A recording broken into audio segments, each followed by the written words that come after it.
Hi hello నమస్తే welcome to cube TV. నేను మీ anchor Anil. So ఇలాంటి ఒక ఇంటర్వ్యూ నేను చేస్తా అని చెప్పి మాత్రం నేనైతే అసలు అనుకోలేదు. ఎందుకంటే నిజంగా చూస్తే ఈ ఘటనకు సంబంధించి చాలా బాధేస్తుంది. ఎందుకంటే ఒక ఇంట్లో పిల్లలు పుడితే ఎంతో సంతోషిస్తారు. ఇంకా కుటుంబంలో ఇంకా వెలుగునిస్తారు అని చెప్పి అంటూ ఉంటారు. కానీ తల్లిని దైవంగా భావిస్తారు. కనిపించిన దేవుని కన్నా కనిపించే తల్లినే దైవంగా భావిస్తారు. కానీ ఈ ఘటన చూస్తూ ఉంటే నిజంగా అసలు ఏం జరిగిందో కూడా అర్థమవుతలేదు. ఆ తల్లి ముగ్గురి పిల్లల్ని చంపేసింది. చంపి కూడా తను మొత్తం ఈ ఎంటైర్ ఇష్యూలో కూడా ప్రేమించిన అబ్బాయి కోసం ఇలా చేసిందంటూ కూడా పెద్ద ఎత్తున వార్తలు వస్తున్నాయి. అది వాస్తవం అని చెప్పి కూడా పోలీసులు చెప్తున్నారు. అసలు వాస్తవంగా ఏం జరిగింది తెలియాలి. అసలు ఏం జరిగింది, ఎందుకు ఇలాంటి ఒక ఘటన మనం చూసాము, ఇలాంటి ఒక ఘటన మళ్ళీ జరగకుండా ఉండాలి అంటే అసలు ఏం జరిగింది వాస్తవంగా డీప్గా తెలుసుకునే ప్రయత్నం అయితే నేను చేస్తాను. ప్రస్తుతం మనతో పాటు రజిత హస్బెండ్ ఎవరైతే ఉన్నారో చెన్నయ్య గారు మన దగ్గర ఉన్నారు. ఎలా ఉండే తను పెళ్ళికి ముందు ఎలా ఉండే? చాలా డౌట్స్ ఉన్నాయి. మేబీ మీరు చాలా ఇంటర్వ్యూస్ చూసే ఉంటారు. బట్ నేను చాలా సూటిగా అడుగుతా. ఇంకొకటి ప్రతి ఒక్క వర్డ్ కూడా నేను మీ అందరికీ చూపించే ప్రయత్నం అయితే చేస్తాను. ఎలాంటి వర్డ్ నేనైతే డిలీట్ చేయను. నేను ముందే ఇంటర్వ్యూ కూర్చోబెట్టే ముందే కూడా నేను అడిగినా ఏదున్నా ఓపెన్గా వాస్తవంగా మాట్లాడాలి. ఎలాంటి వర్డ్ కూడా నేను డిలీట్ చేయనని కూడా చెప్పడం జరిగింది. మాట్లాడదాం ఒకసారి. అన్న నమస్తే. నమస్తే అన్న. అసలు ఇంటర్వ్యూ ఉన్న పరిస్థితిలో నేను తీసుకోవద్దు, బట్ ఈ సమాజానికి తెలియాలి అసలు వాస్తవంగా ఏం జరిగిందని తెలుసుకునే ప్రయత్నంలో ఈరోజు మిమ్మల్ని ఇంటర్వ్యూ చేస్తున్నా. సరే. ఎంటర్ ఇష్యూ రాష్ట్రం మొత్తం దేశవ్యాప్తంగా ఈ యొక్క ఇష్యూ అందరికీ తెలిసింది. అసలు వాస్తవంగా ఆ రోజు రాత్రి ఏం జరిగిందంటే మీరు ఏం చెప్తారు? అక్కడ మాకు తెలిసిన విషయం ఏంటంటే మీరు అక్కడ ఇంటికి వచ్చారు. ఇంటికి వచ్చిన తర్వాత కూడా తిన్న తర్వాత మీరు మళ్ళీ ఏదో వర్క్ పైన వెళ్ళారు. వెళ్ళిన తర్వాత మళ్ళీ రిటర్న్ వచ్చిన తర్వాత ఈ ఘటన ఒకటి చోటు చేసుకుందని చెప్పి మీకు తెలిసింది, అందరికీ తెలిసింది. ఏం జరిగింది అంటే దానికి ముందు మీతో పిల్లలు ఏం మాట్లాడారు? సాయంకాలం ఇంటికి వచ్చాను 9 గంటల టైంలో. వచ్చి గేట్ కొట్టేవాడు. నా పెద్ద బాబు బయటికి వచ్చాడు డోర్ తీసుకొని వచ్చినాక నేను తిన్నావా నాన్న అన్న మా పెద్ద అబ్బాయిని. అన్న తర్వాత నేను పోయి కాళ్ళు చేతులు కడుక్కొని లోపలికి వచ్చిన. తిన్న డాడీ అని చెప్పాడు. కాళ్ళు చేతులు కడుక్కొని లోపలికి వచ్చిన తర్వాత అన్నం పెట్టుకొస్తా అన్నది. సరే తేపో, నేను టిప్పు ఉంది చందనారు వెళ్ళాలి తేపో అని అన్న. నాకు పప్పు అన్నం తీసుకొని వచ్చి పెట్టేసింది. బుజ్జి జర కొంచెం నీరసంగా ఉంది అని అన్నది. నీరసంగా ఉంటే రజిత నువ్వు పిల్లలకు నీరసంగా ఉంటే నాకు ఫోన్ అన్న చేయాలి, పక్కనే హాస్పిటల్ ఉంది, హాస్పిటల్కి వెళ్ళొచ్చు కదా అని అడిగిన. రేపు చందనారు వెళ్తా, చందనారు డాక్టర్ మంచిగా చూస్తాడు, చందనారు వెళ్తా అన్నది. సరేలే అన్న. అప్పటికి పిల్లలు తిన్నారా? అమ్మాయి తింటుంది, పెద్ద అబ్బాయి తిన్నాడు. చిన్న అబ్బాయి తిని పండుకున్నాడు. అప్పటికి చిన్న అబ్బాయిని లేడు, గౌతమ్ ఎక్కడ పోయిండంటే పండుకున్నాడు, నిద్రపోతుండని అన్నది. సరేలే అని ఇంకా నేను తిని బయటికి 10 గంటలకు బయటికి వెళ్ళాను. బయటికి వెళ్ళి చందనారు వెళ్ళాను. ట్యాంకర్ కాల్ చేసి 11:22 ఇంటికి వచ్చాను. నేను వచ్చిన తర్వాత నేను డోర్ కొట్టాను. డోర్ కొట్టిన తర్వాత మా భార్య లేచింది, డోర్ తీసేది. నేను లోపలికి వెళ్ళిన. అప్పటికి మా బుజ్జి ఒక కాళ్ళు దూరం పెట్టి ఒక కాలు దగ్గర పెట్టి పండుకున్నది. పక్క మీద వండుకుంది. సరే పండుకుంది కదా ఎందుకు డిస్టర్బ్ చేయాలని ఆమెను ఏమనకుండా ఆమెను ఇద్దరి మధ్యలో వేసుకొని పండుకున్నాం. చెరోదిక్కు వండుకున్నాం. పాప మధ్యలోనే ఉంది, మా మధ్యలోనే ఉన్నది. ఆమె వండుకుంది. పండుకున్న తర్వాత 2-2:30 ప్రాంతంలో నాకు గొంతువాయ అని తన్నింది. అక్కడ ఒక డబ్బు ఉన్నది, వాటర్ బాటిల్. ఆ బాటిల్ మీద ఒక గ్లాస్ గప్పి ఉన్నది. ఆ గ్లాస్ కింద పడిపోయింది. సౌండ్ వచ్చింది. సౌండ్ వచ్చినప్పుడు నేను లేచాను. లేచే వరకు ఆ సౌండ్కు అక్కడికి పోయి ఏమైంది రజిత అని లేపి కూర్చుని పెట్టిన. నా గొంతు ఎవరో పిసికేస్తారు అంటే ఎవరుండ్రు, నేను ఇంట్లోనే ఉండా, ఎవరు పిసుకుతుర్రు అని నేను అటే అన్నాక పక్కన పెద్ద అబ్బాయి దగ్గరికి వెళ్ళాను. సాయి జర మీ అమ్మ ఎక్కడ చేస్తుంది, ఆ పక్కన వాళ్ళు పిలిచిపోని అంటే సాయి అప్పటికే చనిపోయిండు అన్న. పెద్ద అబ్బాయి అవతల రూమ్ లో పెద్ద అబ్బాయి, చిన్న అబ్బాయి అవతల రూమ్ లో. చిన్న అబ్బాయిని కూడా పక్కన ఉన్నాడు కదా, చిన్న అబ్బాయిని కూడా ముట్టుకున్నా. చిన్న అబ్బాయి కూడా రిటర్న్ లేపితే చిన్న అబ్బాయి కూడా ఇట్లా లేస్తున్నాడు. ఆ తర్వాత వచ్చి మా అమ్మాయి దగ్గర వచ్చినాను. అమ్మాయిని పట్టుకొని చూశాను. అమ్మాయి కూడా చనిపోయింది. ఈమె సీరియస్ ఉంది. వీళ్ళు ఏదో ప్రయోజనం తీసుకున్నట్టుంది. పక్కింటి వాళ్ళని కొట్టి ఆ ఇంటి డోర్ కొట్టా, 2 సార్లు కొట్టొచ్చాను. ఏడ్చుకుంటూ వచ్చి మళ్ళీ లోపలికి వచ్చిన. వాళ్ళ ఒకరింట్లో కుక్క ఉన్నది. ఆ కుక్క మొరిగితే ఆ చిన్న అబ్బాయి వచ్చిండు. ఒకరిన ఇంటర్మీడియట్ చదువుతుండే అబ్బాయి. ఆ అబ్బాయి వచ్చి ఏమైంది అంకుల్ అంటే గిట్లా అయింది చిన్న, మా 3 పిల్లలు చనిపోయిండు, మీ ఆంటీ సీరియస్ ఉంది, జర వాళ్ళని పిలువ అంటే ఆ ఓనర్స్ పిలిచి ఆ ఓనర్స్ వాళ్ళ కార్ తీసుకొచ్చి ఆ పిల్లలే తీసుకొచ్చి కార్ పెట్టి తీసుకొని వెళ్ళాను. హాస్పిటల్ తీసుకెళ్ళాను. హాస్పిటల్ తీసుకెళ్ళినాక 15 నిమిషాలకు నాతో మాట్లాడింది. ఓకే, రజిత మాట్లాడింది. ఏమైంది రజిత ఇట్లా చేసినావు అని అంటే, నేను మా భార్యకు చనిపోయిందని చెప్పలేదు. పిల్లలు చనిపోయారని చెప్పలేదు. డాక్టర్ చెప్పాడు ముందే, ఆమె ఏదో మా ప్రైజన్ తీసుకున్నట్టుంది, చెప్తే కోమాలో పోవచ్చు, చెప్పొద్దు అని అన్నాడు. సరే సార్ ఏం చెప్పాను అని ఏడ్చుకుంటూ పోయి చెప్పి కాలేలు మొక్తా సార్, ఎంత ఖర్చు అయినా సరే బతికేయండి సార్ అని అడిగాను. అడిగితే సరే అమ్మ సాధ్యమైనంత వరకు చేస్తామని చెప్పి ఆక్సిజన్ పెట్టి పైప్ పెట్టి అది ఇది వాళ్ళకి తోచింది వాళ్ళు చేశారు సార్.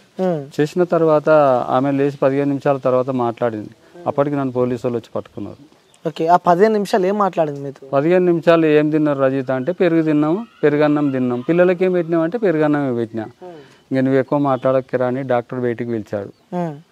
పెట్టినాక మరి ఎట్లుంది పిల్లలు ఎట్లుంది అని మళ్ళీ నన్ను డాక్టర్ అడిగారు. సార్ చనిపోయిండ్రు సార్ చెప్పిన నేను. నాకు తెలిసిన సార్కు అంబులెన్స్ ఫోన్ చేసి కాలింగ్లు ఉన్నది ఒక సార్ది, మురళీ సార్ అని ఉన్నది. ఆయనకు కాల్ చేస్తే మురళీ సారు ఎత్తిండు. ఆ టైంలో ఎత్తి, సార్ ఇట్లా అయింది సార్, మా భార్య పిల్లలు అందరూ ఇట్లా సీరియస్ అయింది సార్, సాగు బతుకులో ఉన్నారు సార్ జర అని అంటే, ఆయన ఒక 1/2 కిలోమీటర్ దూరం ఉంటుంది ఆయన ఇల్లు. ఆయన కార్ తీసుకొని ఆ పోలీసులను పట్టుకొచ్చి ఆ పిల్లలను చూపించి అంబులెన్స్ వస్తే అంబులెన్స్ చూపించి మళ్ళీ నా తానికి వచ్చింది. మళ్ళీ నా తానికి వచ్చి నా తాన నేను ఖాళీ చెడ్డి మీద డ్రైవర్ బండి మీద పోయినా. ఓకే, నా తాన డబ్బు లేదు, ఫోన్ ఇంటికానే ఉన్నది, ఫోన్లో డబ్బులు ఉన్నాయి కానీ ఫోన్ ఇంటికానే, ఫోన్లో ఇంట్లో కూడా డబ్బులు ఉన్నాయి, ఇంటికానే ఉన్నాయి. ఆడు ఫీజు కట్టిన దాకా జాయిన్ చేసుకొని అన్నాడు. ఆ మురళీ సార్ వచ్చి 10,000 కట్టాడు. ఆ మురళీ సార్ కట్టినాకనే ఆమెకు న్యాయం చేయండి సార్, మంచి చేయండి సార్ అని ఆ సార్ చెప్తే, ఖర్చు ఎంతైనా నేను ఇస్తా సార్, వాళ్ళు ఇవ్వకపోతే నాకు తెలిసిన వ్యక్తి, ఇప్పటి కాదు 20 ఏళ్ళ నుంచి తెలుసు సార్ ఈయన, నీకే బాధ లేదని చెప్పి ఆ మురళీ సార్ చెప్పాడు. చెప్పిన తర్వాత అప్పుడు ఆ 15 నిమిషాల తర్వాత మాట్లాడింది. ఇంక అంతే చెప్పారు. నన్ను అప్పటికి పోలీసు వాళ్ళు పట్టుకున్నారు. ఓకే, సో ఇక్కడ ఇంకొక డౌట్ ఏంటంటే, సో అందరికి పెరుగన్నం పెట్టి మరి మీకు పప్పు అన్నం పెట్టింది మరి, అంటే మీరు తిననన్నారా పెరుగన్నం? నేను నైట్ పూట బండి పోయేది ఉంటే తినను నేను. ఎందుకు? డ్రైవింగ్ ఫీల్డ్లో నిద్ర వస్తుంది నాకు. ఓకే, నిద్ర వస్తుంది. నాకు పెట్టలేదంటే నేను కూడా తింటే ఏమయ్యేది నాకేం తెలియదు, కానీ పెట్టిన తర్వాత ఇంకా చందనార్ దాకా కూడా వచ్చింది అని అంటారు పోలీసు వాళ్ళు చెప్పారు.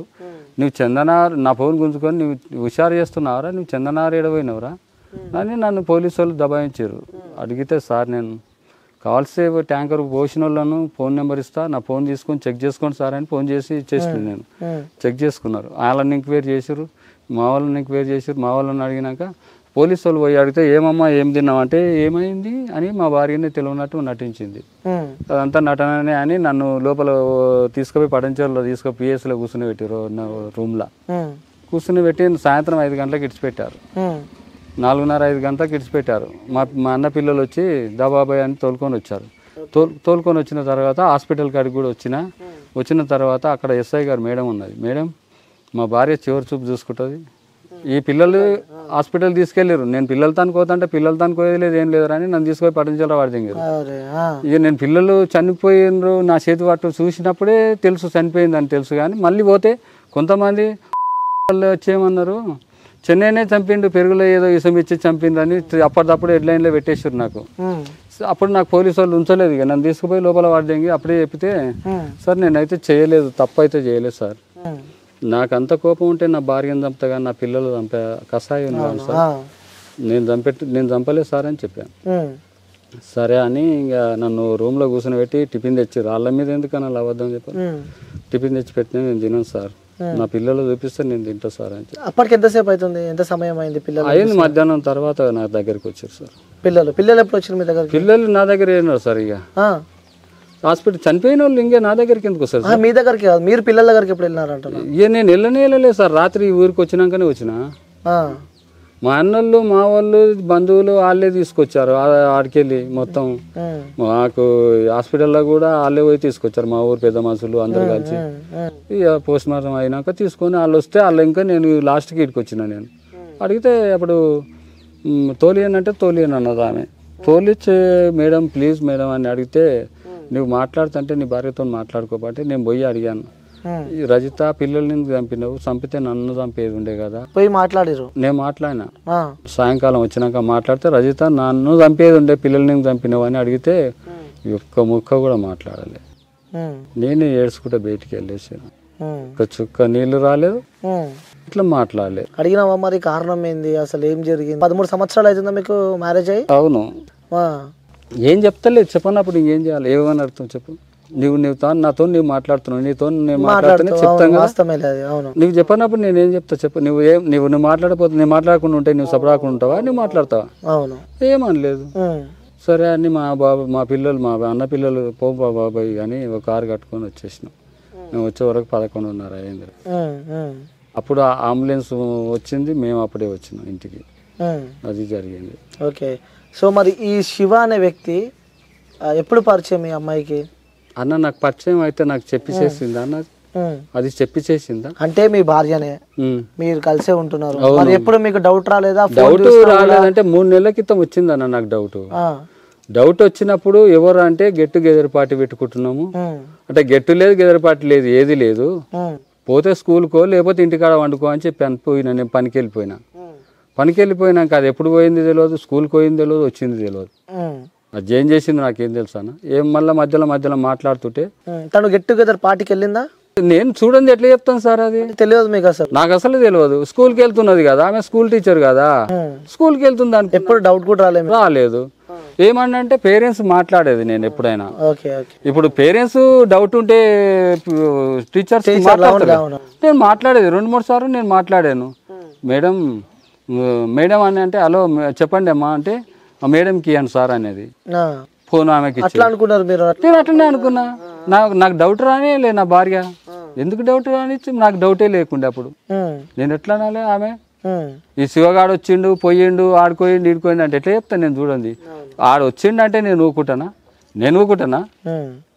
తేడో పాడో నీవన్న పోవాలి నేనన్నా పోవాలని ఉంటుంది. ఆడొచ్చింది నేను చూడలేదు, చూడండి ఎట్లా చెప్పాలి? చెప్పలేను నేను. వచ్చింది చూడండి మీరు చెప్పలేరు అంటున్నారు. అవును, మరి చూడండి ఎట్లా చెప్పాలి? చూస్తేనే కదా చెప్పింది. అవును, అది జరిగింది. సో దాని తర్వాత ఇప్పుడు టోటల్ ఎంటర్ ఇష్యూ కూడా అదే నడుస్తుంది. సో అంటే ఈ అతనితో ఇష్టంగా ఉండు కాబట్టి సో ఈ మధ్యలో టోటల్ ఎంటర్ ఇష్యూలో ఆస్తి అని ఒక వర్డ్ మాత్రం బీభత్సంగా వైరల్ అవుతుంది. నీకు ఇష్టం శివ అన్నప్పుడు నా పిల్లలు నన్ను విడిచిపెట్టిపోయేది ఉన్నది 100%. అది నీకు నాకు అవసరం లేదని నా పిల్లలకు ఒక కాగితం మొక్క రాసి నీకు నాకు అవసరం లేదు భయ్ నేను వెళ్ళిపోతున్నానంటే అదే మొక్క ఉండవు పోలీస్ స్టేషన్లో అప్లికేషన్ ఇస్తూ నా పిల్లలు కనిపెట్టుకొని బతుకుతుటి. నువ్వేది చేసి పిల్లల్ని ఎందుకు చంప అవసరం ఉంది? ఏంటి గురించి చంపినావు? అసలు నీ చంపి ఏటికి వస్తలేదు. ఎందుకు చంపింది కారణం చేయాలి. 50 ఏళ్ళు నువ్వు చెప్తున్నావు, నీకు 30 ఏళ్ళలో మూవోడు దొరికినప్పుడు నాకు నీకు కాదురా భయ్ నేను వెళ్ళిపోతున్నా అని ఒక్క మాట వెళ్ళిపోవచ్చు కదా, కాగితం రాసి ముక్క రాసి నాకు చెప్పకుండానే వెళ్ళిపోయేది ఉండే. పిల్లలు ఇంట్లో వేసి డోర్ వేసి పోయేది ఉండే. నేను వచ్చి 11 గంటలకు వచ్చి నా పిల్లలు చూసుకుందు, అరే భయ్ నా పిల్లలు నా భయ్ లేచిపోయింది అని చెప్పుకుందు, నేనే చెప్పుకుందు. కరెక్ట్. పాపం అన్నం పుణ్యం తెలియనా ఆ పిల్లలు చంపే అధికారం ఎవరు ఇచ్చారు? ఆ పిల్లల్ని ఎందుకు చంపింది కారణం ఎవరు? దాని వెనక ఎవరు? అసలు నిజం బయటికి వెళ్తలేదు. పోలీసు వాళ్ళు చేస్తలేరు, మీడియా వాళ్ళు చెప్తలేరు. ఎవరిని అడగాలి నేను? తీసుకుపోయి వాళ్ళని జైల్లో కూడా కూర్చుని పెట్టి తినబెడుతున్నారు. ఎన్కౌంటర్ చేసి పాడదేం కాదు. ఎందుకు ఉంచారు? ఇంకా పసిపిల్లల చంపితే ఎందుకు ఉంచారు? ఇంకా తల్లేనా అది? అసలు మానవత్వం ఉన్నా? అది హాస్పిటల్. నేను చంపాలంటే దాన్ని చంపేటోని, నా పిల్లలు పట్టుకొని చూసినప్పుడే చంపేటోని. అసలు నిజం బయటికి రావాలి. అసలు ఏం జరిగింది వాస్తవంగా, ఎవరున్నారు వెనకాల, ఏం జరిగింది రావాలి, బయటికి రావాలి. నాకు ఆవేశం వచ్చింది చంపనీకి, కానీ నేను చంపితే నేను 4గురిని హత్య చేసిన అయితా. నేను చంపలేదు. హాస్పిటల్ అడ్మిట్ చేసి 80,000 70,000 బిల్లు కట్టినా కానీ నేను చంపలే. నాకు మానవత్వం ఉందన్న చెప్పు. నా దాంట్లో ఏమైనా తప్పుందా? తెచ్చి లక్షల అకౌంట్లో ఇప్పుడు ఫోన్ డేటా తీయమనండి, ఎన్ని లక్షలు వేసినా ఎప్పుడు ఏం వేసినా అడ్డగోళ్ళ ఖర్చు పెట్టి ఎంజాయ్ చేసింది అది లెక్కన. నేను కష్టపడి నా పిల్లల కోసం అని తెచ్చిన. 5వ తరగతి చదివే పిల్లలకు ల్యాప్టాప్ తెచ్చిపెట్టినా నేను తెలుసా. 4th క్లాస్ 3rd క్లాస్ పిల్లలకు ల్యాప్టాప్ తెచ్చిపెట్టి ఇష్టంగా పెంచినట్టున్నారు. మంచిగా బతకాలని అన్న. నాకేం తక్కువ ఉంది? భూమి 4 ఎకరాల భూమి, 4.5 ఎకరాల భూమి ఉంది. ఆ మన్గల్ ప్లాటు, హైదరాబాద్ ప్లాటు, ఓ ట్రాక్టర్. ఏం తక్కువ? నీకు కూర్చొని తినగానక. మరి మీ ఆస్తి అమ్మాయి రజిత పేరు మీద ఎందుకు రాశారు? మరి ఎందుకు రాసిన అంటే నేను భార్యని నమ్మాను సార్, నా భార్యని నమ్మాను. ఎందుకు రాసినావు అంటే ఎప్పుడు రాశారు మీరు? నేను 2018లోనేమో ప్లాట్ రిజిస్ట్రేషన్ చేసిన. ఇప్పుడు తన మీద ఎన్ని ఆస్తులు ఉన్నాయి? ఉన్నవి ఆ ప్లాట్లు ఉన్నాయి, ఈ భూమి ఉంది. ఈ భూమి 2014లో చేసాం. పెళ్ళైన కొత్తలో నువ్వు నాకు గొడవ పడ్డది మాకిద్దరికి. స్టార్టింగ్ అయింది, గొడవ అయింది. నీకు ఆస్తే కావాలా నేను కావాలని అడిగాను.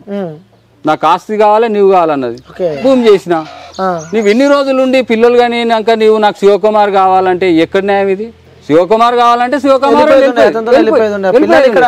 పిల్లలు ఎందుకు చంపిరు కారణం కావాలి నాకు నీ పిల్లలు ఎందుకు చంపవలసి వచ్చింది అంటే పిల్లలు అడ్డు వస్తారని చెప్పి అడ్డు వచ్చేది మొగడు వస్తాడు కానీ పిల్లలు ఎందుకు వస్తాడు అడ్డు అది కూడా కరెక్ట్ పాయింట్ పిల్లలు అడ్డు వచ్చేది మొగడు వస్తాడు పిల్లలు ఎందుకు వస్తాడు ఇప్పుడు మొగడు అడుగుతాడు పిల్లలు ఏం అడుగుతారే పసి పిల్లలు బడికి పోయినాక నీవు ఎంజాయ్ చేయి ఏమైనా చేసుకో పనులు చేసో దొంగ పనులు చేసుకున్నా మొగడు అడ్డు వచ్చేది మొగడిని చంపాలి పిల్లల్ని ఎందుకు చంపారు ఈ పాయింట్ బయటికి ఎవరు తీస్తలేరు మాకు ఏం న్యాయం జరుగుతలేదు మీ మీడియా వాళ్ళు వస్తారు అడుగుతారు క్వశ్చన్లు అడుగుతారు చెప్పి నేను అలసిపోతున్నాను నేనైతే నా పరిస్థితి బాగాలేదు గ్లూకోజ్ పెట్టుకుంటూనే మాట్లాడుతున్నాను నేను ఇప్పటిదాకా కాల్ చేసినప్పుడు కూడా గ్లూకోజ్ పైన ఉన్నాయని చెప్పి కూడా మధ్యలోకి వెళ్ళి వచ్చిరని చెప్పి కూడా తెలిసింది నాకు పెట్టుకునే వచ్చినా ఇప్పుడు అవును అదే అంటున్నా ఓకే మీకు ఏం న్యాయం కావాలని కోరుకుంటున్నారు మీరు ఏం చేస్తారు అన్న న్యాయం చేయాలంటే వాళ్ళ ఇద్దరు ఎన్కౌంటర్ చేయాలి రోడ్డు మీద ఎన్కౌంటర్ చేస్తే పక్కనోడు ఇంకోటి తప్పు చేయడు అన్న వేరే వాడు ఎవడు చేయడు ఎవరు చేస్తారు చెప్పు అబ్బా పలానోడు వాడు ఎన్కౌంటర్ చేసి వాళ్ళిద్దరిని వీళ్ళనిద్దరిని ఎన్కౌంటర్ చేసిన పక్కనోడు ఎందుకు చేస్తారు భయపడడు చెప్పండి ఎన్కౌంటర్ చేస్తే మళ్ళీ ఇలాంటి ఒక ఘటన జరగదు ఇంకోరికి జరగదు తప్పు జరగదు లేదంటే ఊరి గుంజండి మీరు శిక్షలు అవి అనుకుంటా పోతే అవి ఆన్నే మూసిపెట్టి తినబెట్టి పోతులేక బల్పిస్తే ఆ బల్బు ఏడుకోతుంది సార్ ఓకే మధ్యలో మీకు ఎప్పుడైనా ఇష్యూస్ అయినాయా తర్వాత పెళ్ళైన తర్వాత కూడా పెద్ద గొడవలు రావడం కానీ ఇలాంటివి అది అయినందుకే భూమి చేయమంటేనే భూమి చేసాం భూమి ల్యాండ్ దగ్గర ఇష్యూ స్టార్ట్ అయింది తర్వాత అది కూడా క్లియర్ అయిపోయింది చేసినాకనే అందరం మేము బాగున్నాం ఓకే 13 సంవత్సరాల జీవితంలో ఈ గెట్ టుగెదర్ పార్టీ ఎప్పుడైతే వచ్చిందో నాకు ఎప్పుడు పోయింది తెలియదు స్కూల్కి వెళ్తుందని అనుకున్నా నా భార్య మీద నమ్మకం మోసపోయి గొంతు కోసుకున్నా పిల్లలు చంపి తప్పు సార్ మరి మీరు ఏం తప్పని అని చెప్తారు కానీ వాళ్ళకి శిక్ష ఎందుకు వేపిస్తలేరు సార్ మీరు మా ప్రయత్నాలు కూడా మేము చేస్తున్నాము మా మీడియా నుంచి చేయాలి సార్ మాట్లాడుతున్నాము గట్టిగా చేయాలి మీరు తప్పు నేను ఉన్నది చెప్తున్నా అవును వాస్తవంగా మాట్లాడుతున్నాను అందుకే స్టార్టింగ్ కూడా చెప్పినా మీరు ఏం మాట్లాడినా నేను అసలు దాన్ని డిలీట్ చేయను ఎట్లున్న వీడియో అట్లనే పోస్ట్ చేసాను కూడా నేను చెప్పడం జరిగింది నేను కూడా అదే సార్ నాకు న్యాయం జరగాలంటే వాళ్ళ నడుగునే ఎన్కౌంటర్ జరగాలి లేదంటే ఊరి గుంజాలి ఊరి గుంజితేనే అప్పుడే మీకు న్యాయం జరిగింది నా పిల్లలకు శాంతి అవుతుంది ఓకే నేను కూడా ఎక్కువ రోజులు బతుకుతానో ఉంటానో తెలియదు సార్ నా పరిస్థితి ఏంది 3 పిల్లలు పోగొట్టుకుని బాధ 3 పిల్లలను కోల్పోయినావు అటు భార్యను కోల్పోయినావు భార్య అది దానమ్మ అది పోతేంది నా పిల్లలు నాకుంటే అది పోయినా నాకేం బాధ లేకపోతే నీకు ప్రేమికుడు కావాలన్నప్పుడు వెళ్ళిపోయేది ఉన్నది పిల్లలని చెప్పే అధికారం ఓడిచ్చారు మీకు శివకుమార్ గారు చెప్పితే నువ్వు చేస్తావా మరి శివకుమార్ గారికి పుట్టిన పిల్లలా నాకు పుట్టిన పిల్లలా శివకుమార్ గారు చంపమంటే నువ్వెట్లా చంపుతావు నా ఆస్తి కోసం వాడు శివకుమార్ గారు చంపమన్నాడు నువ్వు చంపినావు ఇప్పుడు పిల్లలు ఉంటే అడ్డొస్తారు ఎందుకు ఇష్టంగానే ఉండేనా మీతో అంటున్నా మీ ప్రీవియస్ హిస్టరీ కూడా నేను తెలుసుకున్నా సో ఇంతకుముందు కూడా మీకు మ్యారేజ్ అయింది దాని తర్వాత ఒక ఇష్యూ వల్ల తను అమ్మాయి చనిపోయింది తర్వాత అతనని నాతో ఇంకా ఫ్రీగా ఉండేది ఎట్లా అంటే ఇంకా బాగా ప్రేమ చేసింది నాకు ఎంత ప్రేమ అంటే అంత ప్రేమ చేసేది నేను తాగాను ఎంత జీవితం ఇప్పుడు 49 ఏళ్ళు ఉన్నా 49 ఉన్నా నాది అంత జీవితంలో ఇప్పటి వరకు నేను మందు తాగాను మందు తాగకుండా మా బావ ఎంత నేను ఒక్కొక్క రోజు 7,000 10,000 8,000 6,000 3,000 సీజన్ బట్టి కొట్టుకొచ్చేది ట్రిప్పులు అంత సంపాదించిన నేను డబ్బు మీరు ఫోన్ తీసుకొని చూడండి నా అకౌంట్లో డబ్బులు వేసిన ఆమె అకౌంట్లోకే వెళ్ళేది నీవు నా పైసలు పెట్టి ఎంజాయ్ చేసి వ్యవహారం చేసి నా పిల్లలు చంపే అధికారం ఎవరు ఇచ్చింది సార్ మీరు చెప్పండి మీరు ఇవన్నీ గుర్తుకొస్తుంటే అన్ని తలుచుకుంటుంటే ఏమనిపిస్తుంటుంది మీకు ఏమనిపిస్తుంది సార్ బాధ ఉంటుంది నేను ఏ రోజుకో ఓ రోజు పోయేటోనే కానీ వాళ్ళని చంపితే నాకు నిర్ణయం అవుతుంది నేను ఇంకో దారికి ఎత్తుకోవచ్చు వాళ్ళని చంపేస్తే అది మెయిన్ నాకు ఓకే సో అంటే ఇలాంటి ఘటనలు మనం చూస్తూ ఉన్నాం లైక్ అంటే చాలా అసలు ఊహించలేని ఆ ఘటన అనే చెప్పుకోవచ్చు ఇప్పుడు ఎట్లాగో మీరు బాధలో మీరు ఉన్నారు కోల్పోయారు కాబట్టి సో ఇంకా సమాజంలో చాలామంది ఇలాంటి ఘటనలు చోటు చేసుకోకుండా ఉండాలి ఎందుకంటే మీరు అనుభవిస్తున్నారు ఆ బాధ కాబట్టి సో చూసే జనాలకు మీరు చెప్పాలంటే ఏం చెప్తారు మీరు ఎందుకంటే అంత ఇష్టంగా కష్టపడి 3 పెంచి పెద్ద చేసి ఇటు అందరిని చూసుకున్నారు ఫ్యామిలీ కుటుంబ సభ్యులను చూసుకొని హ్యాపీగా పెంచారు కాబట్టి ఇప్పుడు అందరూ మీకు దూరం అయ్యారు కాబట్టి అంత ఇష్టంగా చూసుకున్నారు దూరం అయిపోయారు అలా ఇలాంటి ఘటనలు ఇంకెక్కడ జరగకుండా ఉండాలంటే వాళ్ళని ఎన్కౌంటర్ చేయాలి సార్ నడి రోడ్డు మీద ఎన్కౌంటర్ దిశ సంఘటనలో ఎట్లా ఎన్కౌంటర్ జరిగిందో ప్రియాంక అది అప్పుడు అట్లయితే న్యాయం జరుగుతుంది. ఇంకోటి తప్పు చేయడు, పచ్చని సంసారంలో నిప్పులు పెట్టాడు. నేను ఇప్పుడు ఖాళీగానే ఉన్నా, ఆయన చెల్లెలు ఉంటే ఆయన చెల్లెలు తానికి పోయి నేను గెలికితే ఊకుంటాడా? నీవే చెప్పు మాటకు. నేను ఇట్లా ఖాళీగానే ఉన్నా ఇప్పుడు కూడా పోయి ఆయన చెల్లెని సంసారంలో గెలికితే ఎవడన్నా ఊకుంటాడా? తప్పు కదా. 100% ఎట్లొచ్చిండు? నీ 35 ఏళ్ళు పోరీలు లేరా, పిల్లలు లేరా? మంచి పోరీలు ఉంటారు, హైదరాబాద్ కాలేజీ పోరీలు మస్తు ఉంటారు. నీకు ఎందుకు చేసుకోనికి 3 పిల్లల తల్లి కావాల్సి వచ్చింది? నాకు బాధ లేదా అన్న? నా పిల్లలు చంపడం ఏందన్న? నీకు కావాలంటే దాన్ని తీసుకొని పోయేది ఉండే. నా పిల్లలు చంపని చంపనీకి మనసు బాధ అన్న. ఇప్పుడు వస్తే నేను నరికేతామన్నంత కోపం 100% ఉంటుంది. స్వస్థాడన కావాలి, నేను కావాలన్నంత కోపం ఉంటుంది నాకు. పిల్లలు ఎప్పుడు ఏమంటూ ఉండేవారు అన్న మీతోనే? ఈ పిల్లలు నన్ను చూస్తే ఎంత డిసిప్లిన్గా ఉండేదన్న. నా బండి సౌండ్ వచ్చేవాడు, నాన్న డాడీ వచ్చిండని ఆడుకునేటోళ్ళైనా పోయి కడుక్కొని బుక్కులు చేతిలో పట్టుకొని కూర్చునేది. ఈ 3 నెలల మధ్యలో పిల్లలను అయితే బాగా కొట్టింది అన్న. కొట్టింది. ఎందుకు కొడుతున్నావు అని ఒకసారి అడిగా, 2 సార్లు అడిగాను. ఇట్లా ఉందన్న, అది నేను ఇంత నాతో మంచిగానే ఉంది కదా, ఎందుకు కొడుతున్నావు అంటే పిల్లలతో సిరాకు పడుతుందేమో, స్కూల్లో సిరాకు పడి వచ్చి ఈ పిల్లలను కొడుతుందేమో అని అనుకున్నా. అంటే మగ పిల్లలతో ఉంటుంది, ఆ తండ్రికి ఉంటుంది, కానీ సో కూతురు అంటే ఇంకొంచెం ప్రేమ ఎక్కువ ఉంటుంది. అవును, నాకు ప్రేమ ఎక్కువనే ఉండే అన్న. ప్రేమ చాలా ఎక్కువ ఉండే కూతురు పైన. చదువు బాగా చదివేది కూతురు. ఎప్పుడు పక్కన పోరలు ఉంటే, పక్క కాలనీలోనే కదా, గల్లీలో ఉన్న పోరలు వాళ్ళ పక్కన ఉన్న వాళ్ళు, ఈమె క్లాస్మేట్ 3-4 ఉంటారు మా గల్లీని. ఆ 3-4 మదక్క, నోట్సీ అక్క అని వచ్చేది. మధు క్లేవర్ స్టూడెంట్ అని నా మనసు ఎంత అది అనిపిస్తుంది సార్. ఏం చేస్తావు అమ్మ, ఏం చదువుతావు నువ్వు అని అంటే, నేను డాక్టర్ని అయితే డాడీ అనేది. మా పెద్ద అబ్బాయి మ్యాథ్స్ బాగా చేసేది, నేను ఇంజనీరింగ్ అయితే అనేది. మా చిన్న అబ్బాయి ఏమనేది, పోలీసుని అయితే డాడీ అని చెప్తుండేది. ఎప్పుడు నోరు తెలిసినా పోలీసు అంటుండేది. ఒక టోపీ పెట్టుకొని కట్టె పట్టుకొని నా తాను గుర్కొస్తుండేది. యాక్షన్ చేసి జ్ఞాపకాలన్నీ గుర్తొస్తుంటాయి. ఎట్లా ఉంటుంది అన్న, నిద్ర పట్టలేదు నిజంగా అసలు. అవునా, అట్లా మనుషులానే లేరు మీరు, అందుకే చూస్తూ ఉన్నా. న్యాయం కోసం పోరాడుతున్నారు. సో నిజంగా చెప్తున్నా, వ్యూవర్స్ చూసే మీ అందరికి చెప్తున్నా, ఇలాంటి ఘటనలు మనము వింటూ ఉంటేనే అసలు మనకి ఏం చేయాలో అర్థం కాదు అసలు మాకు. ఎందుకంటే ఆయన ఆ మనిషి తిన్నా తినకుండా కానీ సో పనిచేసి ప్రతి ఒక్క కష్టాన్ని 2 కొడుకులకు ఒక కూతురికి ఎంతో హ్యాపీగా పెంచిన ఆ వ్యక్తి. నిజంగా ఇప్పుడు ఆ వ్యక్తిని చూస్తుంటే నాకు చాలా బాధేస్తుంది.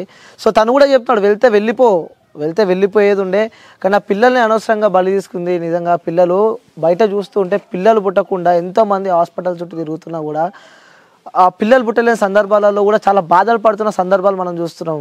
అలాంటిది ఎంతో హ్యాపీగా ఏం తక్కువ వేయకుండా చూసుకున్నాను. ఎందుకంటే ఇక్కడికి వచ్చే ముందు కూడా నేను కనుక్కున్నా వీళ్ళ కుటుంబం ఎలాంటిది. సో ఎందుకంటే అమ్మాయి అలా చేసిందంటే ఇక్కడ ఈయన తప్పు కూడా ఏమైనా ఉందా, ఈయన కూడా ఏమైనా ఇంకెవరితో అన్న సంబంధాలు ఏమైనా ఉండి ఇలా ఏమన్నా మధ్యలో డిస్టర్బెన్స్ వచ్చిందని కూడా తెలుసుకునే ప్రయత్నం అయితే చేసిన. బట్ ఈయన మీద ఎలాంటి మచ్చ అయితే నాకు ఇక్కడ విలేజ్లో కానీ అక్కడ అమీన్పూర్లో కానీ ఎవరు చెప్పలేదు. ఎంతో కష్టపడి ఆ 3 పిల్లలని వాళ్ళ వైఫ్ని కూడా తను కూడా చాలా అద్భుతంగా ఉండేది, అంటే వ్యక్తితో చాలా ఇష్టంగా ఉండేది. కానీ సడన్గా ఇలాంటి ఒక ఘటన అవుతుందని చెప్పి కూడా తను అనుకోలేదు. నిజంగా చెప్తున్నా, ఎవరైనా సరే పిల్లలు ఇలాంటి ఘటన మరి ఎప్పుడు వినొద్దని చెప్పి కూడా మనం కోరుకుందాం. ఈ వ్యక్తికి ఈ అన్నకి కూడా న్యాయం జరగాలి. మా నుంచి అయ్యే ప్రయత్నాలు మేము చేస్తాం. అసలు ఏం జరిగింది, వాస్తవంగా పిల్లల్ని ఎందుకు చంపాల్సి వచ్చింది, సో దానికి క్వశ్చన్ మార్క్ అడుగుతున్నాడు. నిజంగా దీనికి ఆన్సర్ ఇవ్వాల్సిన అవసరం కూడా ఈ జ్యుడిషియల్ సిస్టమ్ పైన ఉంది, అలాగే ఈ న్యాయ వ్యవస్థ పైన ఉంది, అలాగే పోలీస్ వ్యవస్థ పైన, రాష్ట్ర ప్రభుత్వం పైన కూడా ఈ యొక్క క్వశ్చన్ మార్క్స్ ఏవైతే అడుగుతున్నారో దీనికి సమాధానం ఇవ్వాల్సిన అవసరం మీ పైన ఉంది. ఎందుకంటే తను ఇప్పటికీ కూడా కొట్లాడేది ఏంటంటే ఇంకెక్కడ జరగదు ఇలాంటి ఒక ఘటన. ఎందుకంటే నేను ఆల్రెడీ అందరినీ కోల్పోయా, నాకు న్యాయం జరగాలి అంటే వాళ్ళని చంపాలి, వాళ్ళని ఉరిశిక్ష వేసే వారికి కానీ మాకు న్యాయం జరగదు అని చెప్పి కూడా చెప్తున్నారు. అలాంటి ఉరిశిక్ష వేస్తే బెస్ట్ అని చెప్పి కూడా మేము ఇస్తున్నాం. ఎందుకంటే ఒకసారి ఉరిశిక్ష చేస్తే ఇంకోసారి ఎవరైనా చేయాలంటే భయపడతారు. సో కాబట్టి దీని విషయం పైన క్లారిటీగా ఎవరైతే న్యాయ వ్యవస్థ ఉన్నదో అలాగే రాష్ట్ర ప్రభుత్వం ఉందో వీళ్ళందరూ దీన్ని ఆలోచించి ఆ నిర్ణయం తీసుకుంటారని చెప్పి మేమైతే అనుకుంటున్నాం. వాళ్ళని అయితే తీసుకురాలేం కాబట్టి సో మీరు చాలా గట్టిగా ఉండండి. చెప్పలేని సిచ్యువేషన్లా కానీ చెప్తున్నా, ఇంకా జరిగింది దీన్ని మళ్ళీ ఎవరు తిరిగి తీసుకురాలేరు కాబట్టి సో మంచిగా ఉంటారని చెప్పి కూడా మనస్ఫూర్తిగా కోరుకుంటున్నాం. పోయింది జరిగింది, నా పిల్లలు పోయిర్రు ఇంకో కుటుంబంలో కావద్దు, పగవానికి కూడా ఇట్లాంటి పరిస్థితి రావద్దు. ఎవరు పగలు ఉండొచ్చు, పరిష్కారాలు కావచ్చు, కానీ పగవానికి కూడా ఇట్లాంటి పరిస్థితి రాకూడదు. తను కూడా అదే చెప్తున్నాడు. ఇప్పటికీ కూడా మేము కంటే తను చెప్తున్నాడు, ఆల్రెడీ నేను కోల్పోయా, బట్ ఇంకే కుటుంబంలో జరగదని చెప్పి. సో దయచేసి చేతులు జోడించి మరి చెప్తున్నా, వీళ్ళకి న్యాయం జరగాలి. సో జరిగే వారికి మేము వాళ్ళకి సపోర్ట్గా మేమైతే ఉంటాము.